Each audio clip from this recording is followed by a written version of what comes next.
Pronto, a partir de agora a aula está sendo gravada. A gente vai trabalhar hoje com matemática financeira e vamos recapitular e dar procedimento na parte de operações com mercadorias. Meu nome é Gerson Leite e a gente está na disciplina de matemática financeira do módulo 2, bacharelado em administração. Nas operações com mercadorias, como o material já estava postado e vocês já deram uma lida, ela trabalha não só com mercadorias, mas também com produtos e serviços que são, em essência, o objetivo de uma empresa. A mercadoria é tudo aquilo que é adquirido com a finalidade de revenda. E essas operações com mercadorias, elas se constituem como a atividade principal de grande parte das empresas comerciais, que compõem as sociedades empresárias. Para definir mercadorias, a gente define como os bens que uma empresa adquire com o estoque para poder revender. Certo? Desse jeito, elas são chamadas de bens de vendas. De acordo com as normas contábeis, pessoal, existem basicamente dois métodos a serem utilizados no registro das operações com mercadorias. E são eles: a conta mista, que consiste na utilização de uma conta só para poder ser chamada de estoque de mercadorias, que relaciona o estoque inicial com o estoque final. Ou pode ser feita através da conta desdobrada, que consiste em desdobrar a conta de mercadorias em quantas forem necessárias, para que se possa contabilizar cada tipo de fato que envolva as operações com mercadorias. Tá. Cada uma dessas duas condições, pessoal, desses dois métodos, tem suas particularidades e se adequam a cada modelo de empresa, cada modelo de negócio. Numa conta mista, isso aqui é bom para quando você faz inventários periódicos, quando você trabalha com uma empresa um pouco menor, com estoque menor, que aí facilita para que você tenha essa relação de maneira mais rápida e que você consiga, de maneira mais tranquila, mais fácil, saber quanto você tem de estoque inicial e fazer um levantamento lá no final do período, quanto você tem de estoque final. Quando você pré-define esse período de tempo, pode ser uma semana, pode ser um mês, pode ser um ano, você pré-define esse período de tempo e aí você faz o controle do estoque antes de começar a vender, que é o estoque inicial, e ao final desse período de tempo você vai lá e faz a contagem de novo dos produtos, das mercadorias, e compõe o estoque final para fazer essa relação. Ou através da conta desdobrada, quando você tem um fluxo maior de mercadorias, onde você tem, por exemplo, as mesmas mercadorias sendo compradas várias vezes dentro do mesmo período de tempo, onde existe a possibilidade dessa mesma mercadoria ter sido comprada por valores diferentes. Então, existe uma diferença que tem que ser bem administrada aí.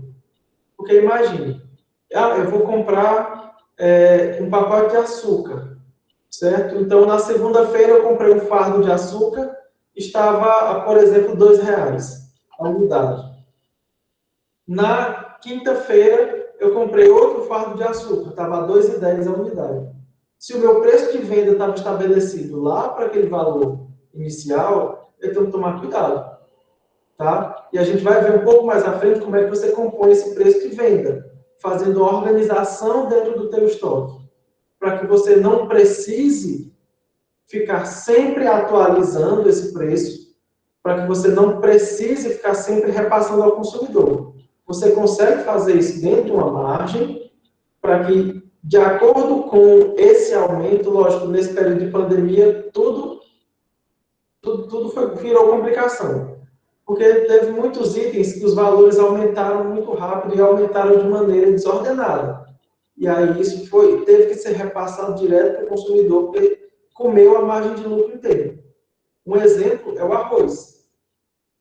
Que o quilo da unidade, o valor unitário do quilo de arroz, que era em torno de R$2, hoje está um pouco mais de R$4. Então, praticamente mais que dobrou em alguns locais. Então, isso supera em muito a sua margem de lucro. Então, você teve que repassar, senão ia tomar prejuízo. Mas a gente vai ver direitinho, de acordo com o controle do estoque, e esse é um dos fatores que influenciam diretamente para o seu preço de venda, para a montagem do preço de venda.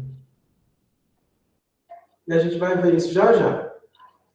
Mas, independente do método que você vai utilizar dentro da sua empresa, ela pode adotar um dos seguintes sistemas.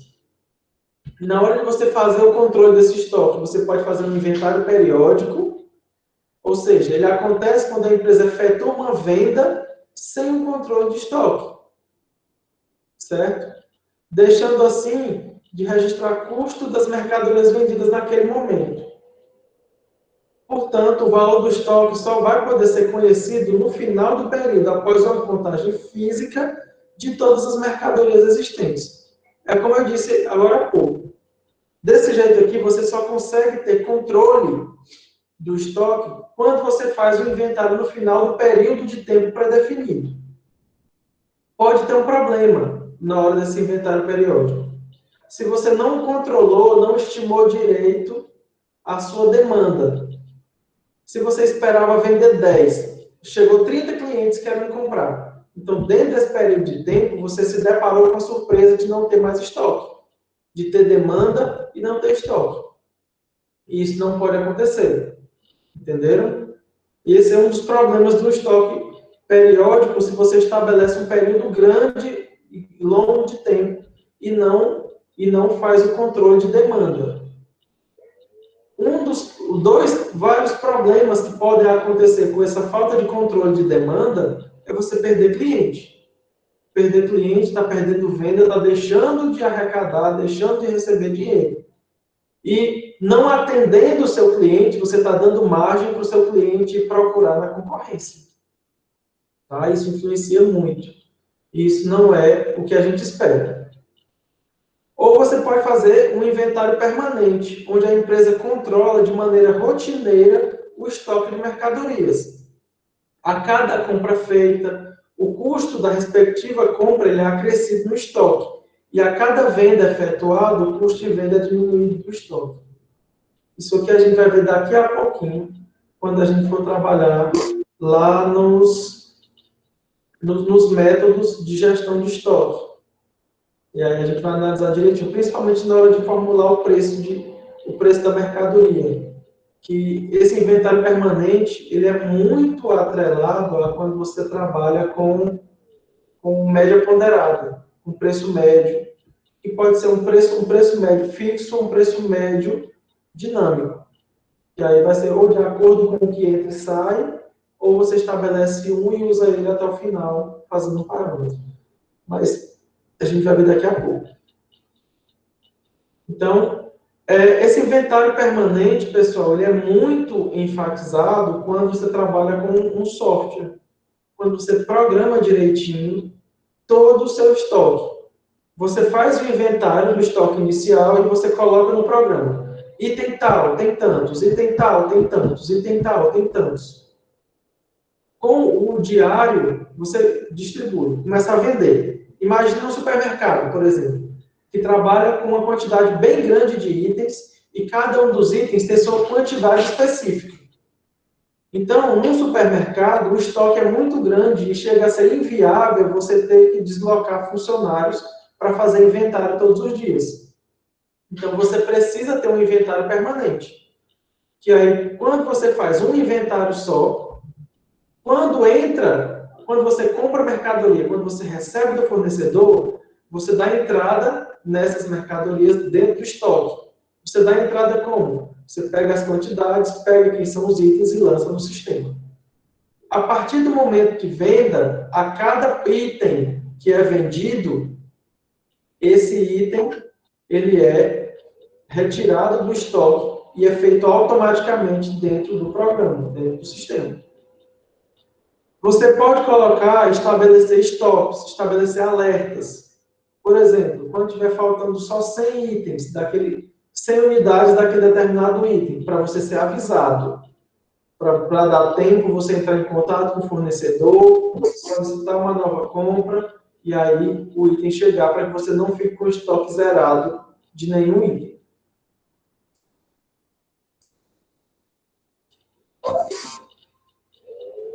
Certo? Vamos para o próximo. Vamos analisar o custo da mercadoria vendida. Quando você trabalha em custo de mercadoria vendida, isso aqui a gente está trabalhando só com estoque, por enquanto com estoque. A gente está analisando o custo de estoque, o custo do item que sai do estoque e o custo do item que permanece no estoque. O custo de mercadoria vendida é o custo da mercadoria que foi vendido no período. Para que se possa calcular esse custo de mercadoria vendida, não é preciso ter o preço de venda. Por que eu não preciso ter o preço de venda? Para mim, o custo da mercadoria vendida é o custo da mercadoria que sai do meu estoque. O custo, para mim, que permanece, é o custo da mercadoria que ainda está no estoque. Então, é como se eu estivesse fazendo uma relação só do que está dentro do estoque. O custo do meu estoque aumenta quando eu compro mais itens e deixo eles lá parados, e o custo do meu estoque diminui quando eu vendo essa mercadoria. E aí eu analiso isso. Por isso que eu não preciso ter o preço de venda. Eu só preciso saber quantos itens saíram. Para que a empresa possa analisar o custo de mercadoria vendida, basta apenas que você some o estoque inicial que você tem, junto com as suas compras que foram realizadas dentro do período de tempo pré-definido. E depois subtrai o estoque final. Ou seja, aí você sabe tudo que saiu do seu estoque. O estoque inicial é o que você tem, as compras que eu fiz dentro do período acrescentaram ao estoque inicial que eu tinha. Quando eu retiro o estoque final, é porque lá no final do período de tempo eu fiz um outro levantamento para saber quantos itens ainda restaram. Quando eu retiro isso da quantidade, sobra exatamente o que saiu de dentro do meu estoque para ser vendido. E aí é onde eu analiso o custo de mercadoria vendida. Dúvidas? Alguém? Aqui foi que levantou a mão? Não? A qualquer momento pode Eu entrar. falei no privado, no chat. Não, fale no áudio, porque eu não estou vendo agora. Certo, deixa eu ler bem aqui. No caso do inventário periódico, como eles fazem? Porque assim, eles não registram, né? Durante por exemplo, o período do ano. Aí no final do ano eles fazem a contagem. Só que como é que fica com a variação de preço e inflação, essas coisas que vão mudando? Porque eles não registraram, né? É uma das desvantagens. Raramente você vai ter uma empresa que ela faz inventário periódico com um período tão grande, tipo um ano. Dificilmente você vai ver.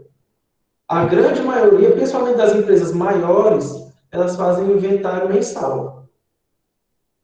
Porque aí eles já fazem planejamento de demanda, eles já têm memória de cálculo, eles fazem estimativa de quantos itens ou quantas unidades de cada item eles vão vender cada mês. E aí cada empresa já sabe, ou já deve saber, qual é o mês que vende mais, qual é o mês que vende menos, para naquele mês que vende mais você ter um estoque maior, para naquele mês que vende menos você ter um estoque menor, e isso ainda tem uma variação. Depende do qual produto você trabalha. Se ele for um produto perecível, o produto, essa minha mercadoria não pode ficar no estoque um mês. Então, o meu período de tempo estabelecido, ele passa a ser quinzenal, ele passa a ser semanal, ele passa a ser a cada 3 dias, isso depende do item. Tá? Se for, por exemplo, hortifruti, frutas, verduras, não podem passar muito tempo no estoque, porque estraga. Estragou, você não pode vender, isso é prejuízo. Então, o inventário que você tem que fazer, ele passa a ser praticamente diário. Tem itens que são diários, você tem que comprar só a conta de vender no dia. Passou do dia, aquele item não serve mais para ser vendido. Então, essa questão de formulação de preço, a gente vai ver daqui a pouco. A gente vai ver como é que faz, principalmente usando média. Quando você faz inventário periódico com períodos de tempos maiores, você já tem a projeção anual de inflação. Mas isso não impede que a qualquer momento você vá lá e faça um reajuste no preço de acordo com o que aconteceu. Ninguém está... Porque existem imprevistos, como em qualquer negócio. Se o seu tipo de produto for, por exemplo, arroz, Se a safra daquele ano do seu fornecedor não foi boa, então, meu amigo, o preço vai vir mais alto. Você tinha uma projeção de preço, você tem um planejamento de demanda, você sabe que vai ter certos meses você vende mais, então você vai ter que repassar esse preço para o consumidor, então o seu inventário ele vai ter que ser mesmo que ele permaneça dentro desse mesmo período, o seu planejamento de preço ele vai ter que ser alterado, tá? Porque isso depende da safra, depende do seu produto, entendeu? Tá claro? Entendi. Porque eu estava confundindo com a demonstração de exercício que acontece no final do ano, né? Outra coisa. Nessa formulação do estoque, ela é um pouco mais tranquila. Porque aí vai variar muito de acordo com o produto que você trabalha. E com o tempo que você estabelece para fazer inventário periódico. Porque nem sempre você tem condição de fazer um inventário permanente comprando a licença de um software, por exemplo, para fazer esse controle mais rápido. Se você imaginar e vai para o mercado público, vai para um feirante, que tem a sua banquinha lá na rua, ele não tem um computador à disposição para fazer um inventário dele, um controle de tudo que ele vendeu, de tudo que ele saiu, de tudo que ele vendeu, de tudo que ele comprou. Ele tem um caderninho onde ele anota tudo que ele comprou, por quanto ele comprou, tudo que ele vendeu, por quanto ele vendeu, e ele consegue ter uma margem de lucro em cima daquilo ali. Mas eles provavelmente não trabalham com estoque. Então, depende do produto, depende do tamanho da empresa, depende do ramo. Então, por isso que você tem que ter a noção para analisar caso a caso. Para ver qual o que se adequa à sua realidade, à realidade da sua empresa. Mais alguma dúvida?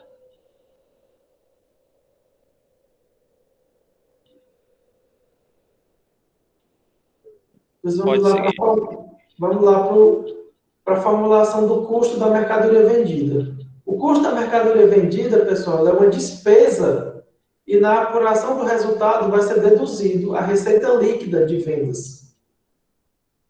Então, imagine, o custo da mercadoria vendida, só um minuto, que a minha imagem caiu aqui.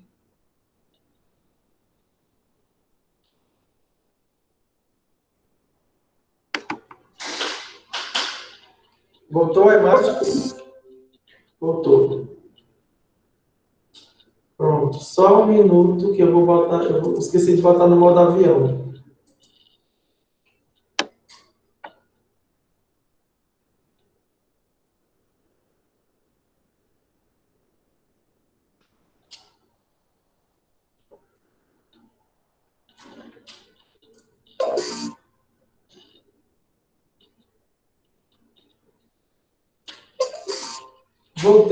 Voltei, pessoal, voltei, vamos lá. Então, para formular o custo da mercadoria vendida, o que influencia diretamente nisso é o estoque inicial, são as compras feitas dentro do período de tempo pré-estabelecido, o custo acessório, dentro desse custo acessório vai entrar o quê? O custo com frete, o custo com seguro, o custo com mão de obra de carga e descarga, dentre outros custos que aparecem dentro desse processo. Gasto com encargos, com impostos e entre outros que possam aparecer. Isso aqui entra no custo acessório. O que influencia também a devolução de compras, que é o produto que retorna, e o estoque final.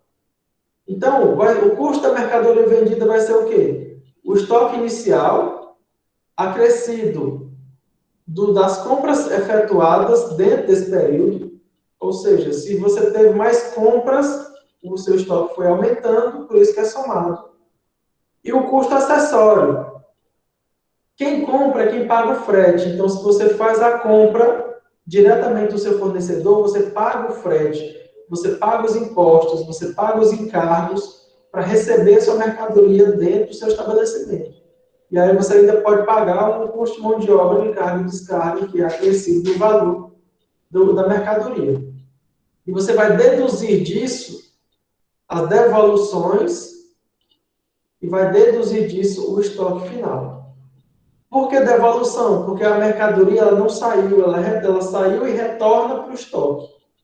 e o estoque final são os itens que ainda permaneceram no estoque. Então, por isso que o custo da mercadoria vendida é tudo que eu tenho e você tira tudo que ficou. E aí o que só sobra é tudo que saiu. Por exemplo, numa determinada empresa, você tem na sua planilha o saldo das contas no dia 31 de dezembro de 2019. Então, o que é que eu tenho de estoque de mercadorias? Eu ainda tenho R$5.000 em estoque, em valor de mercadoria em estoque. Dentro desse período, o que foi que eu comprei? Eu comprei mais R$20.000 em itens. O quanto eu gastei com frete e com seguro? R$1.500. Quanto eu arrecadei com venda de mercadorias? 23 mil. Quanto eu obtive em devolução de mercadorias? Eu vendi a mercadoria e meu cliente devolveu por um motivo não identificado ainda. Aqui a gente não identificou o motivo, mas ele me devolveu R$2.000 em itens. E o meu estoque final ainda sobrou itens que compõem R$12.000. Então, o custo da mercadoria vendida vai ser o quê? O custo do estoque inicial, que é 5.000, somado com o valor que eu destinei para compras dentro desse período, somado com o que eu gastei com frete seguro, eu vou subtrair 2.000, porque foi mercadoria que retornou para o meu estoque, e vou subtrair 12.000, que foi mercadoria que permaneceu no meu estoque. Então, o custo de mercadoria vendida foi de R$12.500.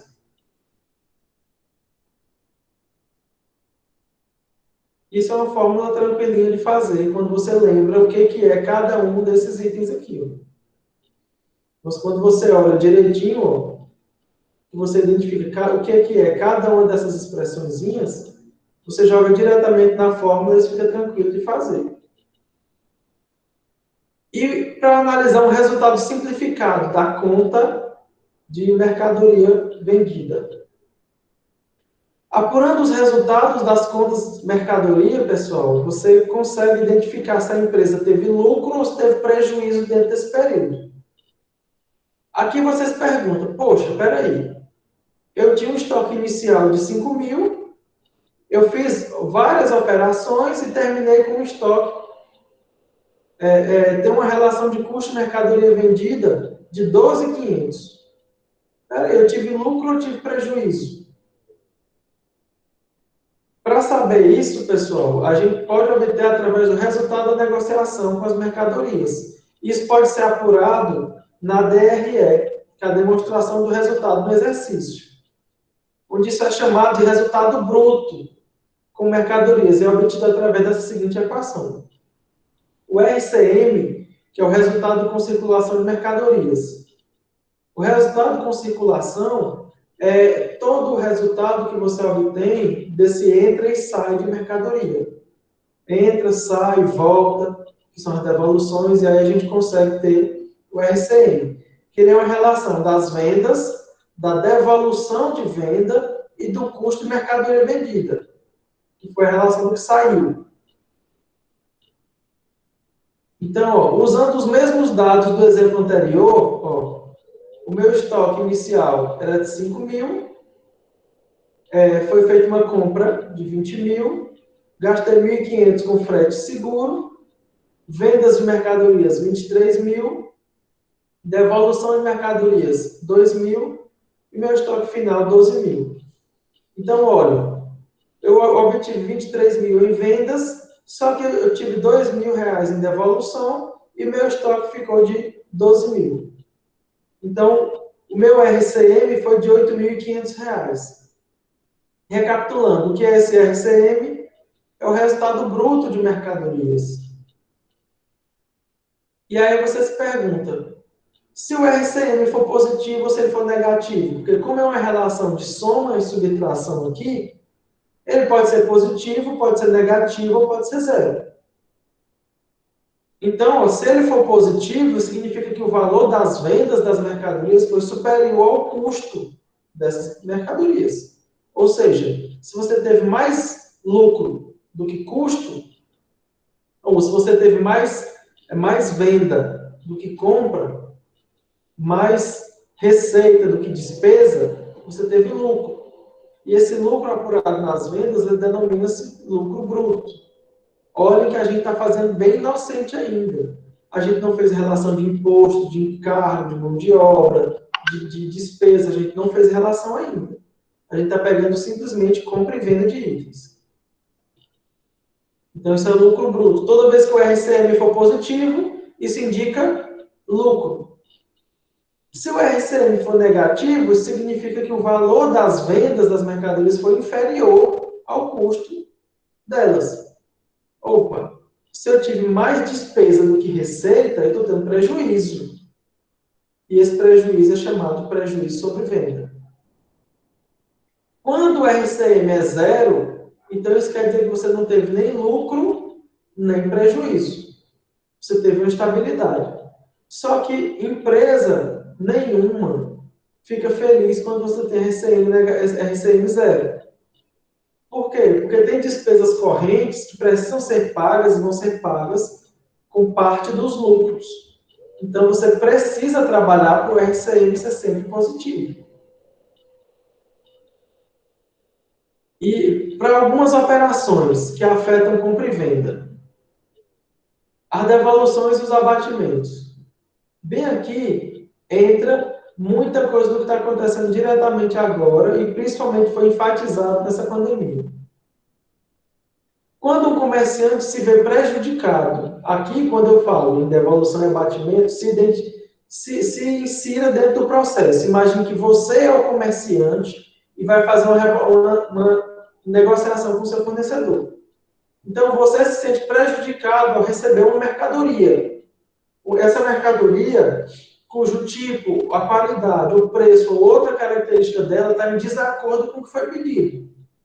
Você pediu um item e esse item não chegou do jeito que você queria, então já está se encaixando nessa condição aqui, ó. Ou o seu item não está de acordo com o pedido ou de acordo com a nota fiscal, que isso também pode acontecer. Ou mesmo as condições físicas que deveriam cercar o produto. Ele pode adotar as seguintes medidas. Ou você pode devolver a mercadoria total ou parcialmente. 2, pode solicitar um desconto, um abatimento ao vendedor. Exemplo, tem uma empresa muito grande, eu vou citar até o nome dela, Americanas, por exemplo. Tem vendas em lojas físicas, tem vendas em lojas digitais, através do site. Como a entrega é feita através de uma transportadora, através de um terceiro, existe a possibilidade de ocorrer uma avaria do produto, uma avaria na embalagem do produto. Então, o que é feito? Quando chega o produto na sua casa, que é a transportadora de entrega, você vai e avalia. Ah, eu comprei um item, mas a caixa está amassada. Não quero mais. Por quê? Eu, às vezes, nem abri o produto para ver se tinha avaria, mas eu vi que a caixa estava amassada, então não chegou do jeito que eu pedi. Eu preciso que chegue em perfeito estado.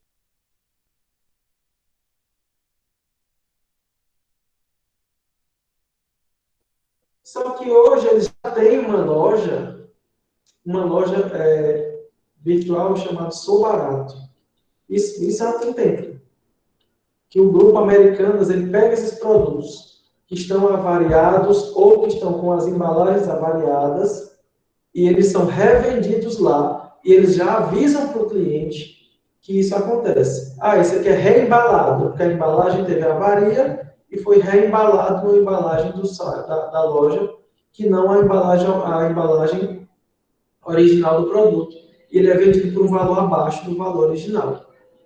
Ou quando o cliente usou, que pelo direito do consumidor, ele tem até 7 dias para solicitar devolução. E aí, dentro dos 7 dias, ele usou o produto, não gostou, por algum motivo, ele devolveu, esse produto volta para a loja e vai ser revendido como produto que já foi utilizado, que não é novo. Então, são coisas que podem acontecer. Você como lojista, você como vendedor, Isso pode acontecer.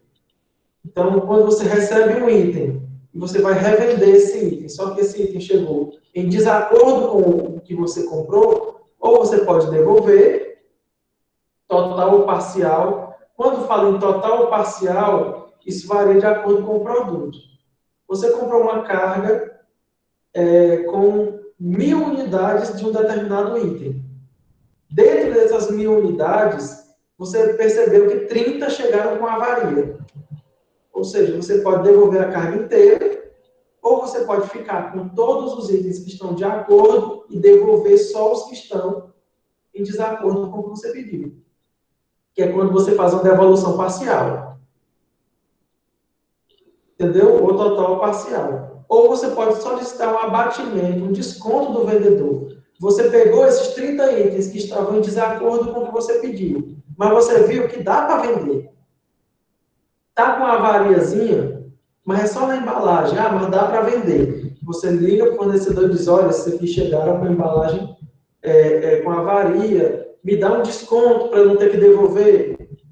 E aí você pode solicitar do vendedor um desconto, um abatimento, e aí você consegue dar vazão para esses itens. A questão das devoluções dos abatimentos pode ser analisada sobre alguns ângulos. A empresa como compradora das mercadorias, que quer revender, que foi esse caso que eu dei exemplo, ou a empresa como vendedora dessas últimas. Você pode ser vendedor desses itens e o seu cliente, ele tem essas duas opções. Ele pode devolver total ou parcial a mercadoria, ou ele pode solicitar um abatimento do vendedor. E tudo isso influencia direto no caixa da empresa na hora das relações financeiras.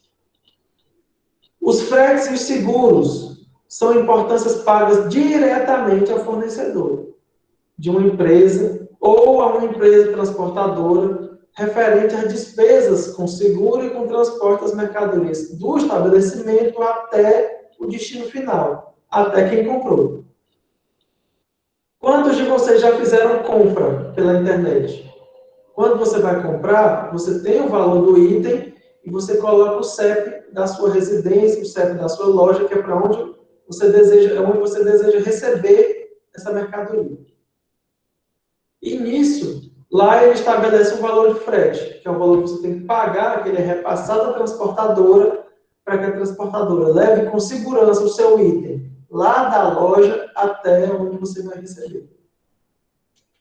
E os valores desses fretes são calculados sobre a venda quando correram por conta do fornecedor, por conta do vendedor, que deverão ser contabilizados em contas representativas de despesas operacionais, classificadas no grupo de despesas com venda. Tá? Esses gastos, eles não interferem no valor das vendas das mercadorias. Por que que não interfere? Porque eu só preciso fazer relação com o item que ocupa espaço no meu estoque. Como quem paga o frete é quem compra o meu produto, então eu não vou fazer, isso não vai interferir no valor de venda. O valor do meu produto é o meu cliente vai pagar, mas ele vai pagar o frete relativo a esse produto para que seja entregue na casa dele. Então isso não influencia. Os critérios para avaliação de estoque, pessoal. Para que a gente possa apurar o resultado da conta de mercadorias, é necessário que a gente tenha disponível alguns dados relacionados com a movimentação dessa conta durante o ano. Mas, como eu disse para vocês, depende do produto. Tem produto que não pode ficar muito tempo no estoque, então um ano é muito tempo.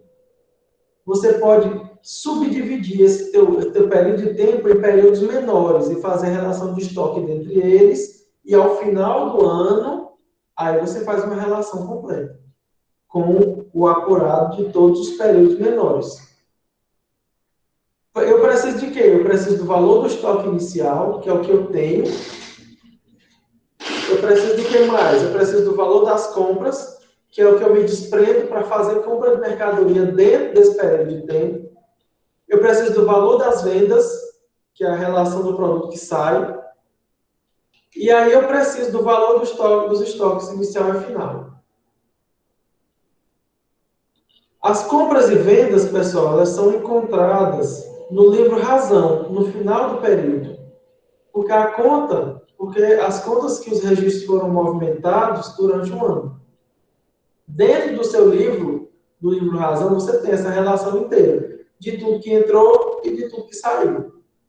Mas para que a gente possa conhecer o valor do estoque final, é preciso fazer uma contagem física das mercadorias. É preciso fazer aquele inventário final, que se encontra no estoque no último dia do período. Se você estabelece como uma semana, então você tem o valor do estoque inicial, no final da semana você faz a recontagem para ver quanto tem. Se esses períodos são consecutivos, então o estoque final da semana 1 vira o estoque inicial da semana 2. Porque aí você não vai fazer uma outra contagem, seu trabalho de segunda a sábado. Segunda-feira eu tenho lá o valor dos produtos. No sábado eu coloco os funcionários para fazer a recontagem para ver o estoque final. Aí eu faço a diferença para saber o quanto eu vendi. Se eu já fiz a contagem, meu estoque final é tanto no sábado, na segunda-feira ele é o mesmo estoque inicial. Porque se eu não trabalhei no domingo, então o meu estoque final do período ele é o estoque inicial do período imediatamente posterior a ele. O inventário das mercadorias ele é feito em 2 etapas.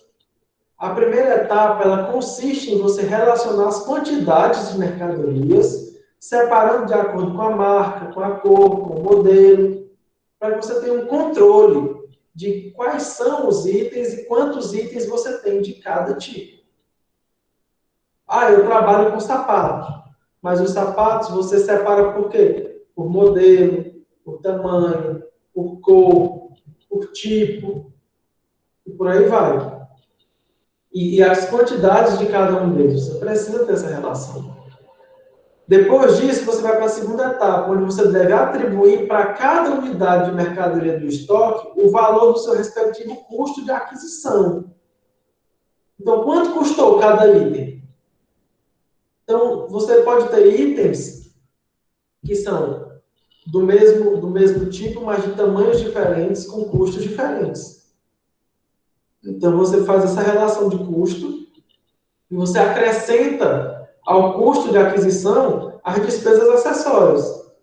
O frete, o seguro, os tributos, os encargos, por aí vai. E exclui o abatimento que você dá e o desconto de forma incondicional obtidos. Ou seja, você vai ter que tirar o que você dá de abatimento. Eu não sei se aí em Paulistano está tendo, mas de forma remota, que você consegue pagar um preço à vista e um preço parcelado. Se você vai fazer uma compra parcelada, é um valor. Se você vai fazer uma compra à vista, é dado um desconto em cima desse montante do parcelado. E aí esse desconto é retirado do valor de venda. Continuando os critérios para avaliação do estoque. Como nesse momento pode haver em estoque várias unidades de uma mesma mercadoria, e aqui é onde entra o que o nosso colega, se não me engano, foi o Edward, que perguntou no começo da aula. Pode acontecer que várias unidades foram adquiridas em datas diferentes e por preços diferentes. E vários critérios podem ser adotados para a gente atribuir o valor dessa unidade. Então, imagine, se você faz uma relação anual, você trabalha, por exemplo, com fruta. Tem períodos onde você tem safra, tem períodos que você tem períodos que você está fora da safra. Dentro da safra dessa fruta, a oferta de produtos é maior e a tendência é que o valor desse produto seja menor. Então, você compra ele de um preço. Fora da safra, você tem a oferta de produto menor, consequentemente, o valor desse produto é maior. Lei da oferta e da procura. Então, você vai ter itens onde você, no caso de frutas, não, porque são perecíveis, elas não passam muito tempo dentro do estoque. Mas se você imaginar um outro produto onde ele pode passar muito tempo dentro do estoque, isso pode causar um problema sério. Você pode comprar ele bem barato antes e comprar mais caro depois, e você tem que dar um jeito de dar vazão para isso. Você tem que vender e compensar de tal forma que você não tenha prejuízo. Então, você pode fazer como? De acordo com alguns critérios. O custo da compra mais recente, esse pode ser um critério. Ele é eficiente quando? Quando você compra primeiro um mais barato, depois um mais caro. Postos de combustível fazem direto isso aqui. Direto. Deu uma previsão de aumento lá na refinaria. Meu amigo, não deu uma semana, já está na bomba. Está na bomba. Então, eles aumentam mesmo já tendo dentro do estoque um produto comprado por um preço mais baixo. Mas na hora que eles vão lá, compram um produto de um preço mais caro, mesmo ainda tendo mais barato, a venda de tudo vai ser pelo mais recente. Vai ser pelo, no caso dos postos de combustível, pelo mais caro. Isso acontece e é muito frequente. Pelo custo das compras mais antigas, aqui quando você tem, por exemplo, você comprou um produto que estava em falta, você comprou caro. Um mês depois, você comprou um produto que já estava com oferta maior, comprou mais barato. Só que como você ainda tinha comprado o produto caro mais para trás, não compensa ainda você baixar o valor, porque você ainda tem produtos caros, mesmo tendo comprado outros mais baratos. E aí você mantém o custo das compras mais antigas, que é para manter sua faixa de lucro. Isso depende do seu produto, como eu já falei. Pode ser através de uma média entre diferentes custos, que aí, para você não perder venda, para você se manter competitivo, vale a pena você analisar o critério das médias. Porque se você comprou um por um valor mais caro, comprou um outro com um valor mais barato, você faz uma relação de equilíbrio para que o que você comprou mais barato, você tenha uma margem de lucro maior, e que você comprou mais caro, você tenha um pouco de relação de prejuízo, para que aquele lucro compense o prejuízo e, no geral, você tenha lucro nessas vendas. Ou o custo pode ser especificamente o pago por cada unidade. Ou seja, quando você consegue distinguir os produtos, você vai chegar lá e dizer, olha, esse aqui eu vou vender por tanto, porque eu comprei mais barato. Mas esse aqui, ó, não dá para vender desse preço, não. Tem que ser mais caro, porque eu comprei mais caro. Na relação com o cliente, eu não consigo ver isso muito, não. Raramente eu consigo ver isso. Mas na grande maioria, quando eu vou fazer compras, quando eu vejo essas relações de empresa, acontece um dos três. Porque raramente você repassa para o cliente o desconto. Raramente. O que a empresa faz? Ela dá um jeito para manter a margem de lucro ou para aumentar a margem de lucro. Diminuir é difícil. Então, vamos entender direitinho cada um desses critérios.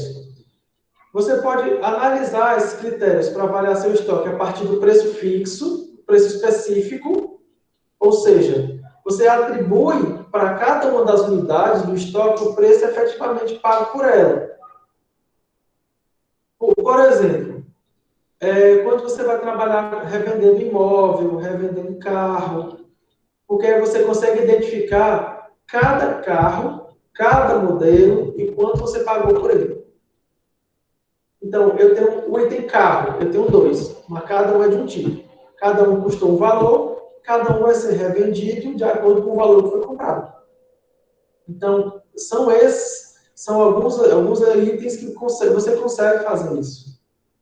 Então, consiste em quê? Você atribuir para cada unidade que está lá no seu estoque o preço efetivamente pago por ela. Mas ó, esse critério só pode ser utilizado para mercadoria de fácil identificação. Imagine você fazer isso aí, por exemplo, com sacas de arroz. Não dá para fazer, porque 2 sacas de arroz têm os mesmos 60 quilos, são os mesmos, são visualmente iguais, mas no controle você vê, uma eu comprei de 60, a outra eu comprei de 80.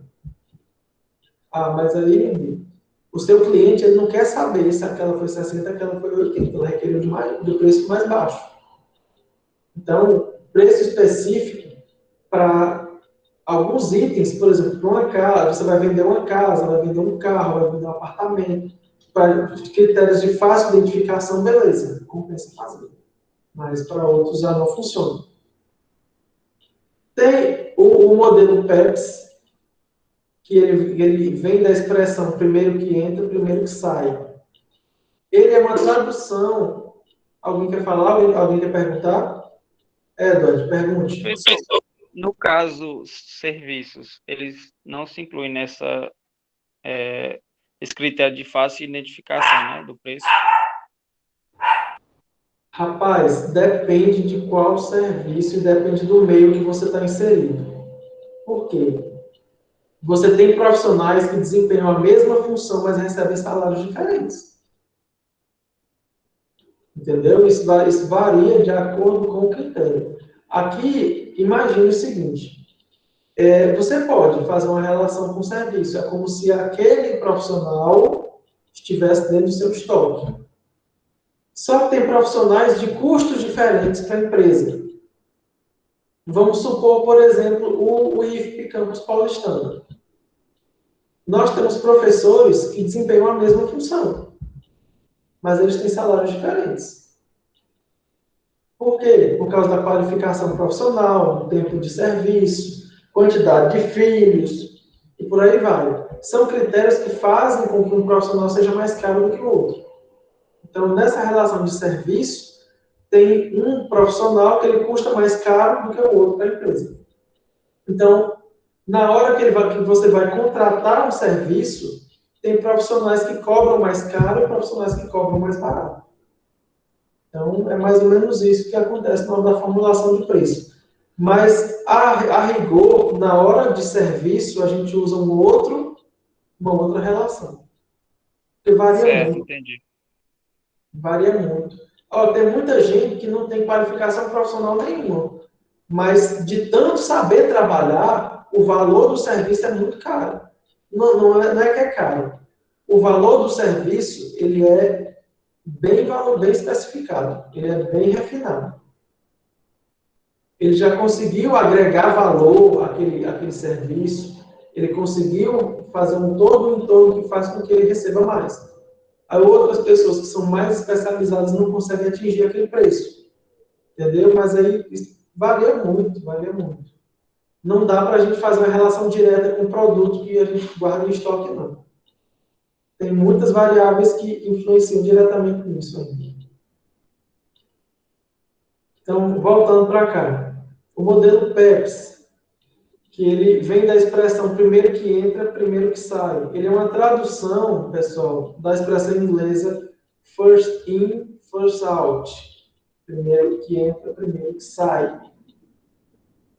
Ele é muito bom para... Imagine que você trabalha com produtos perecíveis, porém com um período de validade maior, de um ano, por exemplo.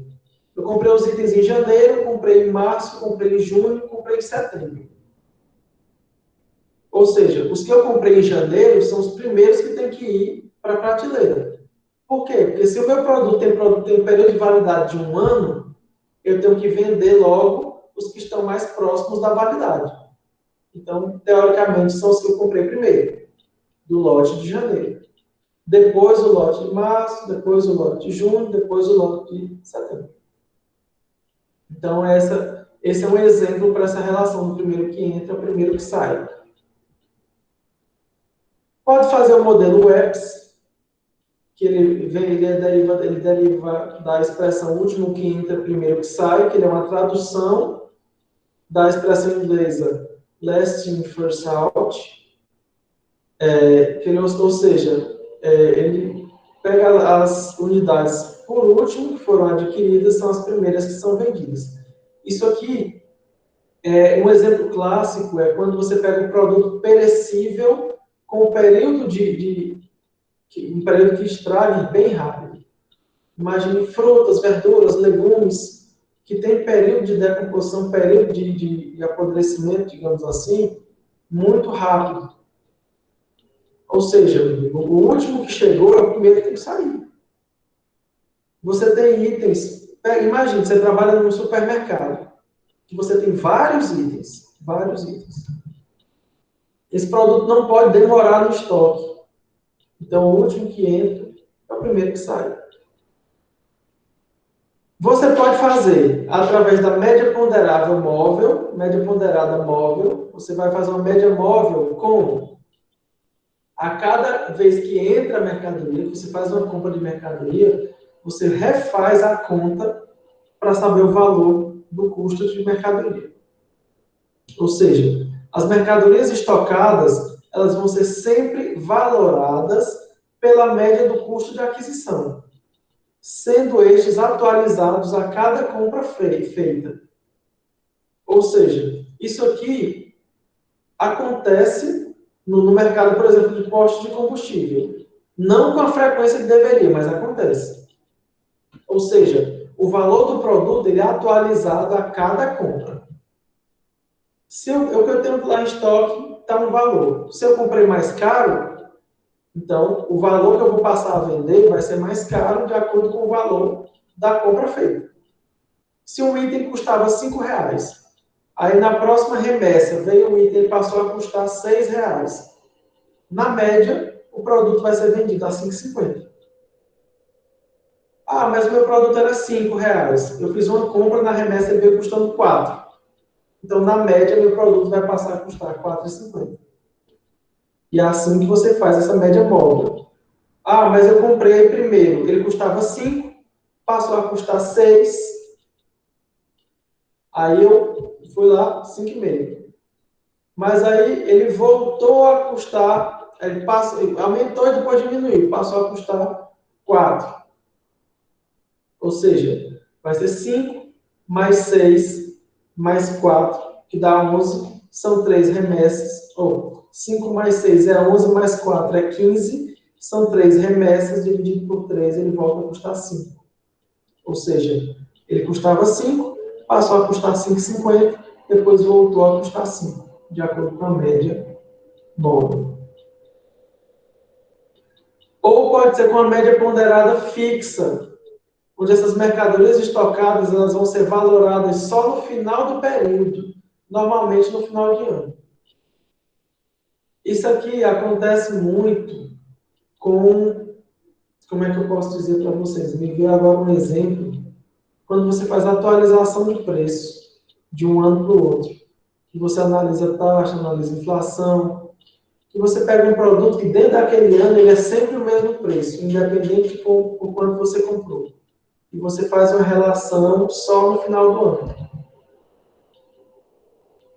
Então, ó, pela média dos custos das mercadorias que estiverem disponíveis para venda durante esse período.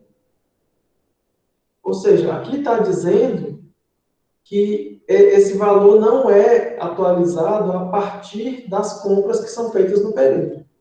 Ou seja, o custo ponderado ele é fixo, ele é apurado só uma vez e no final do exercício, após a última compra efetuada. Se eu fiz compra em janeiro, em março, em junho, em setembro, com as compras de setembro é que eu faço a média do custo, aí eu vou ter o custo médio ponderado. Só lá na última compra é que eu faço a média, e aí eu consigo ter a relação de preço.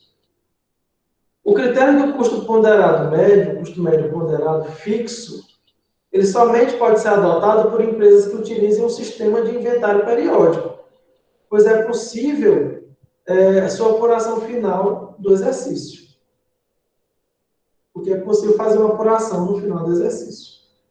Esse exercício aqui, pessoal, você pode fazer ele com uma relação menor. Você não precisa fazer ele anual. Você divide esse período grande em períodos menores. E aí, esse inventário, através de um sistema, esse inventário periódico, você consegue fazer essa relação mais rápida para fazer esse repasse logo, para fazer essa compensação do preço. Beleza? Alguma dúvida, pessoal? Alguma pergunta?